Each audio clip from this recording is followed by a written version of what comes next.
চালক পুতিন, পাশে কিম।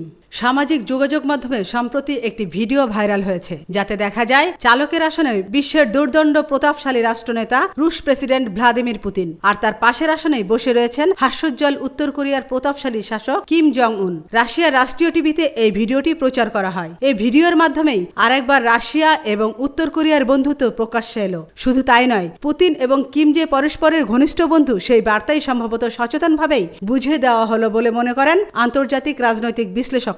গত ফেব্রুয়ারি মাসে একই ধরনের একটি লিমুজিন গাড়ি কিমকে উপহার দিয়েছিলেন পুতিন। কয়েক মাসের মধ্যেই আরও একটি গাড়ি উত্তর কোরিয়ার শাসকের হাতে তুলে দিলেন তিনি। আমিনা ইসলাম, আজকের সংবাদ।